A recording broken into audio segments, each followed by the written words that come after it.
Hey, friends. So, in this episode of the podcast, I'm going to be teaching you how I teach tying knots.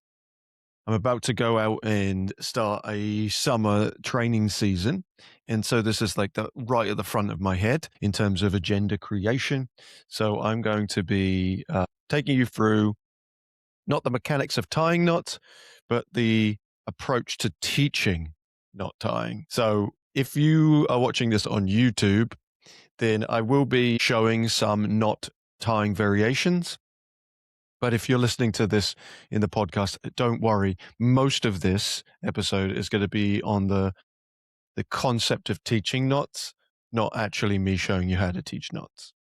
Okay, here we go. So I'm going to go through like a series of different bullet points on some thoughts that I had on this. The first one that I wrote down, if you are teaching knot tying, then it's really important that you don't touch their ropes. So often do I see this where someone will try to correct someone's knot by putting their hands on. I think it's actually a really advanced skill, maybe, but it's a really good skill for you to have if you're teaching knot tying to be able to verbalize what you're talking about without having to put your hands on somebody else's ropes. Very few people learn from just you taking over and taking control. So avoiding that is really helpful. Second thing on my list is if you are teaching someone how to tie knots with the desire for the application to be using 11 millimeter rope or whatever rope you're going to be tying or using more predominantly on your course, then I think it's really helpful if you make sure that they practice using that same diameter of rope. I used to carry around in my training bag a bag full of 9 millimeter rope. It was helpful because I was able to store it easily and it was lighter and had all those kind of benefits. The problem was once I started transferring those 9 millimeter practice ropes into the real life 11 mil, people's lengths, bite sizes, it wasn't as transferable as I had hoped it would be. And there had to be some like unlearning of things, especially if people were using their body as measurement tools. So take note that if you're going to use a specific diameter rope, that it's transferable. Which leads me to my next point, which is about the why. I'm always centered around teaching with the concept of the why. And if you can avoid it, try not to teach knots outside of the actual application that they're going to be used for. And so what I mean by that is if you start everyone sitting in a circle and you gave them all short lengths of practice rope and they're just tying those knots, that could be a good repetition, but there's no application for when you're using it on your course. So what I have got into the habit of doing is, if at all possible, just setting up elements, like I'll set stuff and let stuff hang in their vertical orientation and then have them practice the knot tying there.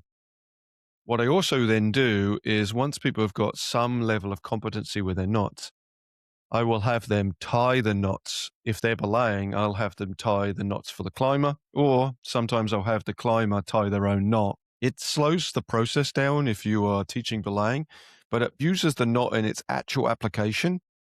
So I think people get the habit of using it. And once you start that process, starts off slower, it will build up to the point where people feel more competent when they go onto their course. I'm never a big fan of, if I'm teaching knots, if when we get to then train on the actual elements that I'm teaching on, or wherever you're going to be teaching the knots, if then they only tie the knot once in the actual true application. So I want them to repeat the action over and over again. And so that has to happen somewhere. So where's it going to happen other than when you're about to clip in a climber or you're preparing to belay, that you actually would tie the knot there and then. So have people untie it and retie it themselves when they get into the role of belaying or climbing.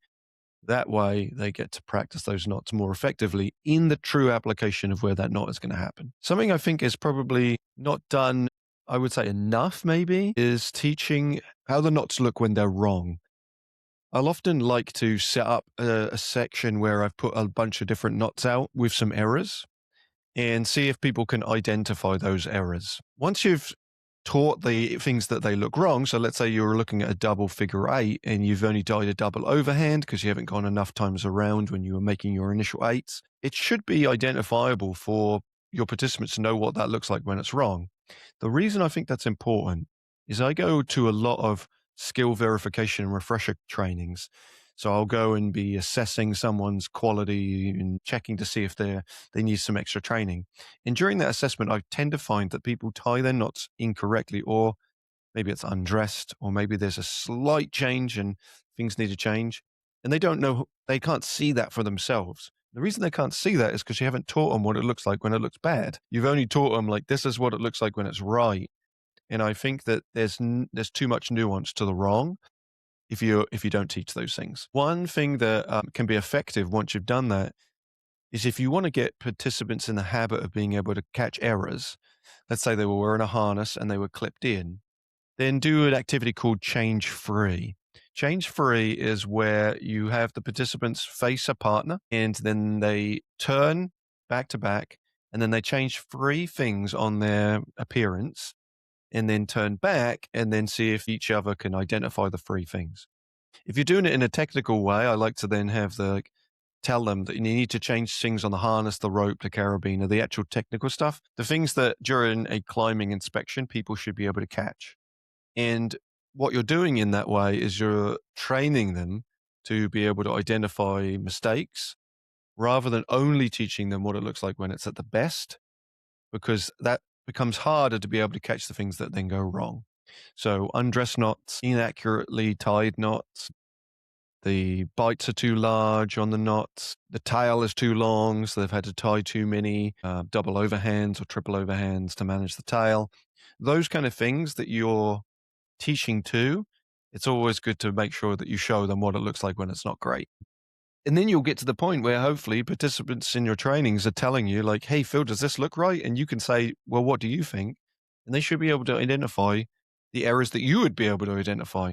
I know that you get more experience, you have a better eye at seeing those mistakes, but the hope is that I'm teaching people to be able to catch those themselves. Quick sip of tea.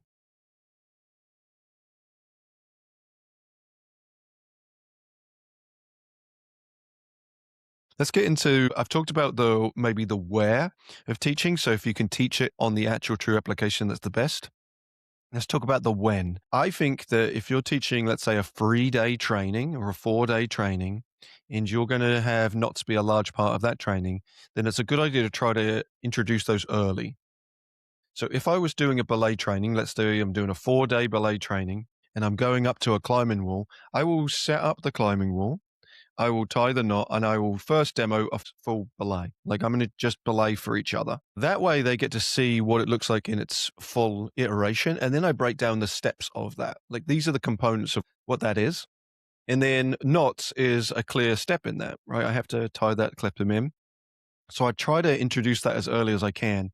What that allows me to do is that when I'm focusing on people belaying or focusing on those components, everyone else can be off to the side and practicing some of their knots. The hardest thing I find in training is trying to motivate people to fill in their own down moments when they're like not doing anything active. So if you can teach knots early and then give them, either they have extra coils of ropes or maybe you can just give them some ends. Look at the colors, by the way, on this for those people who are watching on YouTube. But I really like the colorway of this particular rope. It's a blue, a red, and a yellow. So wow, I'm so distracted by that. Anyway, give them cut lengths to practice with. Those can be really helpful to be able to give them down moments to practice throughout the entire training. It certainly shouldn't be towards the end. You want to give them reps. Some people pick up knots super quick, and that's great if that's you. Some people take a lot of repetition. This leads me on now to the thing that I get the most irritated about when I'm teaching knots is people who say like, this is the best way to tie a knot.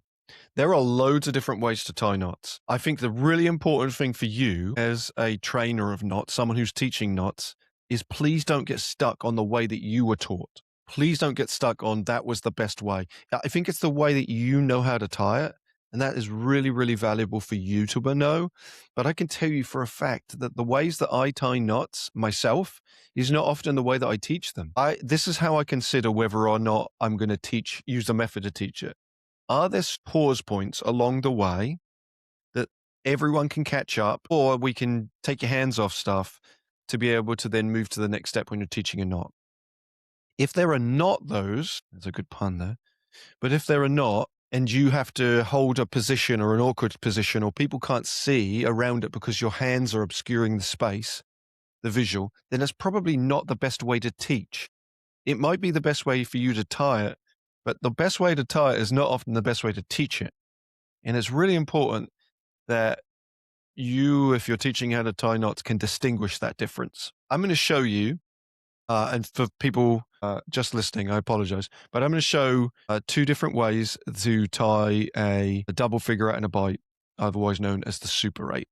The first way is the way that I'm going to tie it, the way that I tie it, and then the second way is the way I'm going to teach it.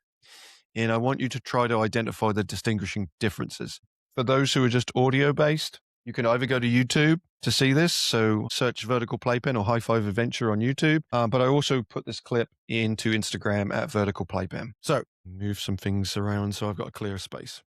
So I'm going to show you first the way that I tie my Super 8. So I'm going to double up the strands and make the loop. I'm going to give myself extra actually. I'm going to make the loop. I'm going to go around. I pull then the bites through the opening, and then I pull, and I dress as necessary. Okay, and that would be how I would make the Super 8.